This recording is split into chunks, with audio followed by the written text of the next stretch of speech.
నా ప్రాణానికి ప్రాణమైన తెలుగు ప్రేక్షక దేవుళ్ళందరికీ నమస్కారం.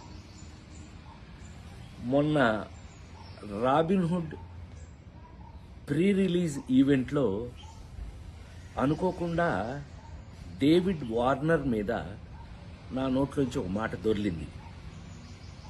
అది కేవలం ఉద్దేశపూర్వకంగా చేసింది కాదు. అసలు నా ఉద్దేశం, నా గురించి మీకు తెలియదేముంది.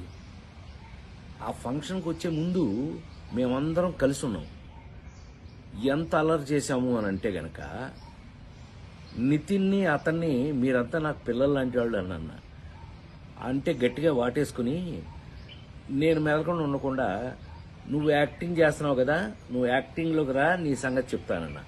అంటే అతను అన్నాడు, మీరు క్రికెట్లోకి రండి, మీ సంగతి చెప్తానన్నాడు. ఇలా మ్యాక్సిమం అల్లరి చేసాము. అల్లరి చేసి ఆ ఫంక్షన్కి వచ్చాము. ఏది ఏమైనా I love David Warner. I love his cricket.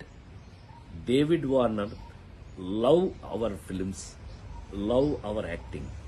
So మేము, నాకు తెలిసి ఒకళ్ళకి ఒకళ్ళం బాగా క్లోజ్ అయిపోయాం. ఏది ఏమైనా ఈ జరిగిన సంఘటన మిమ్మల్ని ఏదైనా మనసు బాధ పెట్టినట్టయితే, ఎవరినైనా తెలియకుండా, నేను నిజంగా ఉద్దేశపూర్వకంగా అన్నది కాదు కాబట్టి, అయినా కూడా ఐ ఫీల్ వెరీ సారీ. నేను మీ అందరికీ సారీ చెప్తున్నాను. అలాంటిది ఇంకెప్పుడు జరగకుండా చూసుకుందాం మనం. కానీ 28వ తారీఖున రాబిన్హుడ్ సినిమా మాత్రం తప్పకుండా చూడండి, మా అందరి కోసం.